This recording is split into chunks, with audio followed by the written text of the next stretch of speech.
Pernah nggak sih, kalian lagi lihat-lihat barang, terus nemu barang yang kualitasnya oke banget, tapi pas lihat harganya, bikin deg-degan. Rasanya kayak, ini mending buat makan sebulan apa beli ini ya? Gua akuin gue juga gitu dulu. Sering banget mikir 2 kali kalau mau beli barang agak mahal. Tapi setelah gue pikir-pikir lagi, ada beberapa barang mahal yang justru bisa bikin kita hemat dalam jangka panjang loh. Nah, di video kali ini, gue mau kasih tahu ke kalian 5 barang mahal yang ternyata justru bisa bikin hemat. Barang-barang ini mungkin bikin kalian mikir-mikir dulu sebelum beli.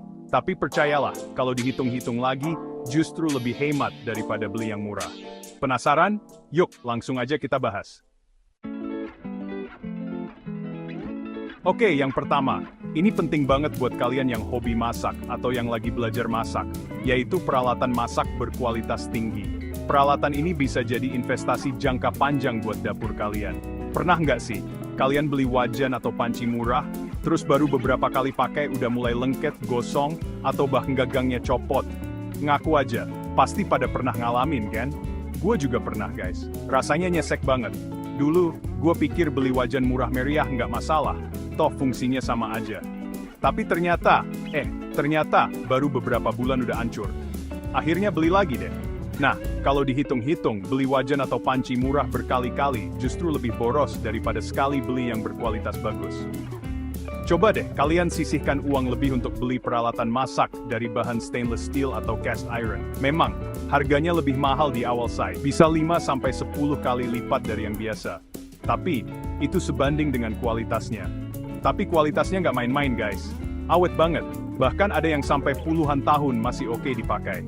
Bayangin, nggak perlu sering-sering ganti. Selain awet, masak pakai peralatan masak berkualitas tinggi juga lebih nyaman dan hasilnya lebih enak. Panasnya merata, jadi masakan matang sempurna. Dan yang paling penting, nggak lengket. Nggak perlu capek-capek ngebersihin kerak yang membandel. Hemat waktu dan tenaga. Jadi guys, daripada buang-buang uang buat beli peralatan masak murahan yang gampang rusak, mending investasi sekali untuk yang berkualitas tinggi. Percayalah, kalian nggak akan nyesel. Lanjut ke barang kedua. Ini nih yang sering banget bikin kalap pas lagi diskon, yaitu sepatu atau sandal. Siapa yang nggak tergoda kan? Setuju nggak? Siapa di sini yang suka khilaf beli sepatu murah cuma karena modelnya lucu atau lagi diskon gede-gedean? Pasti banyak yang angkat tangan nih. Gue yakin, hampir semua dari kita pernah ngalamin deh. Apalagi kalau lagi jalan-jalan sama teman-teman, godaannya makin besar. Termasuk gue sendiri. Dulu, gue sering banget tergoda beli sepatu murah. Apalagi kalau lagi jalan-jalan di mall, terus nemu diskon gede. Rasanya nggak bisa nolak. Tapi sayangnya, sepatu atau sandal murah biasanya nggak awet. Baru beberapa kali pakai, udah mulai rusak. Baru beberapa kali pakai, solnya udah mulai lepas, jahitannya jebol, atau malah bikin kaki lecet. Akhirnya beli lagi deh. Capek kan? Siklus ini terus berulang sampai akhirnya sadar kalau beli sepatu murah itu cuma bikin boros. Uang habis buat beli sepatu yang nggak tahan lama. Nah, sekarang coba bayangin kalau kalian beli sepatu atau sandal dengan kualitas yang bagus. Memang, harganya lebih mahal di awal, tapi sepadan dengan kualitasnya. Memang, harganya lebih mahal di awal, tapi bahannya lebih awet, jahitannya lebih kuat, dan yang paling penting, nyaman banget dipakai. Kaki jadi lebih terjaga. Kaki nggak gampang capek, nggak lecet, dan pastinya tahan lama. Nggak perlu sering-sering ganti sepatu. Kalau dihitung-hitung, beli satu pasang sepatu berkualitas bisa tahan bertahun-tahun loh. Investasi yang bagus buat kenyamanan kaki. Sementara kalau beli sepatu murah, bisa jadi kalian harus ganti tiap 6 bulan sekali. Bayangkan berapa banyak yang harus dikeluarkan. Dalam 5 tahun, bisa-bisa pengeluaran buat beli sepatu murah jauh lebih besar daripada beli satu pasang sepatu mahal yang awet. Jadi, lebih hemat jangka panjang. Jadi guys, mulai sekarang, coba deh lebih bijak dalam memilih sepatu atau sandal. Pilih yang berkualitas, nyaman, dan tahan lama. Kaki kalian pasti akan berterima kasih. Selanjutnya, yang ketiga, ini penting banget buat kalian yang pengen hemat tagihan listrik, yaitu barang elektronik dengan efisiensi energi tinggi. Barang-barang ini dirancang khusus untuk menggunakan energi lebih sedikit tanpa mengorbankan kinerja. Misalnya, kulkas, AC, atau mesin cuci dengan teknologi hemat energi. Teknologi ini bisa berupa inverter, sensor pintar, atau bahan isolasi yang lebih baik. Gue tahu, di awal, Harga barang-barang ini memang lebih mahal dibanding yang biasa. Tapi, jangan langsung mundur karena harga. Tapi, coba deh kalian lihat tagihan listrik setelah beberapa bulan. Kalian akan mulai melihat perbedaannya. Barang dengan label hemat energi bisa ngurangin biaya listrik sampai 20-50% loh.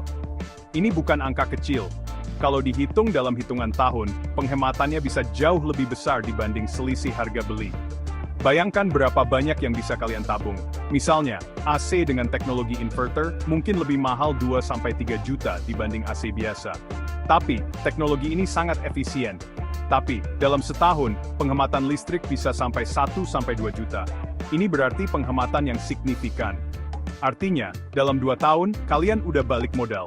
Setelah itu, kalian mulai menikmati keuntungan. Dan di tahun-tahun berikutnya, kalian malah untung. Lumayan banget kan? Keuntungan ini bisa digunakan untuk hal lain. Selain hemat listrik, barang elektronik berkualitas juga biasanya lebih awet dan jarang rusak. Ini berarti lebih sedikit biaya perbaikan. Jadi, kalian nggak perlu keluar biaya tambahan buat servis atau beli baru. Ini adalah investasi jangka panjang. Mending, sekali beli yang agak mahal tapi hemat energi dan awet. Pilihan ini lebih bijak. Selain hemat biaya, kalian juga ikut berkontribusi dalam menjaga lingkungan dengan mengurangi konsumsi energi.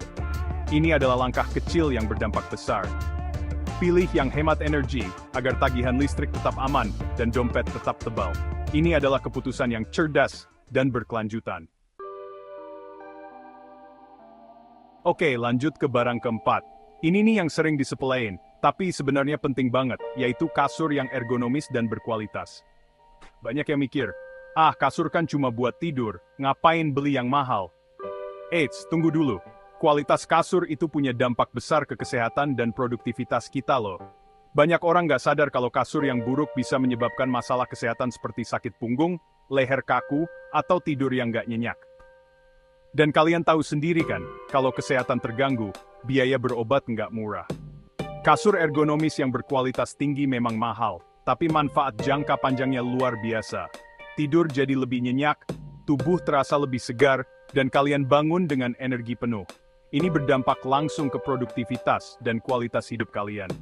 Coba pikirin deh, berapa banyak peluang yang bisa kalian maksimalkan kalau kalian selalu dalam kondisi fit dan fokus. Dan berapa banyak uang yang bisa kalian hemat karena jarang sakit. Kalau dilihat dari sudut pandang ini, kasur mahal justru jadi investasi kesehatan dan produktivitas. Belum lagi kalau sampai sakit punggung atau leher karena kasurnya nggak ergonomis. Malah nambahin biaya buat ke dokter atau fisioterapi. Tidur nyenyak, badan sehat, produktivitas meningkat, dan dompet pun aman. Dan yang terakhir, ini yang sering diabaikan. Investasi ke diri sendiri. Misalnya, beli laptop dengan spesifikasi tinggi buat kerja atau bisnis. Ikut kursus online berkualitas. Atau beli buku-buku pengembangan diri. Harganya mungkin mahal, tapi coba pikirkan manfaat jangka panjangnya. Laptop dengan spesifikasi tinggi bikin kerja jadi lebih cepat dan efisien. Kursus online bisa nambah skill yang bikin kalian lebih berharga di dunia kerja, atau lebih kompeten dalam bisnis. Buku pengembangan diri bisa ngasih wawasan yang bikin kalian makin bijak dalam mengelola keuangan dan membangun kekayaan. Ingat, pengeluaran buat pengembangan diri itu bukan biaya, tapi investasi. Dan investasi yang paling besar keuntungannya adalah investasi pada diri sendiri. Misalnya, kalian ikut kursus online desain grafis. Biayanya memang lumayan, tapi setelah itu kalian bisa dapat penghasilan tambahan sebagai desainer freelance. Atau, kalian beli buku tentang investasi saham. Ilmu yang kalian dapat dari buku itu bisa membantu kalian berinvestasi dengan lebih cerdas dan menghasilkan keuntungan. Intinya, jangan pernah ragu untuk berinvestasi pada diri sendiri. Nah, itu tadi 5 barang mahal yang justru bisa bikin kalian hemat dalam jangka panjang. Jadi, mulai sekarang, jangan selalu lihat harga di awal. Pikirkan juga manfaat jangka panjang dan penghematan yang bisa kalian dapat. Kadang barang mahal itu bukan pemborosan loh, justru bisa jadi keputusan finansial yang cerdas. Sekarang, gue pengen tahu pendapat kalian. Sampai jumpa di video berikutnya. Bye!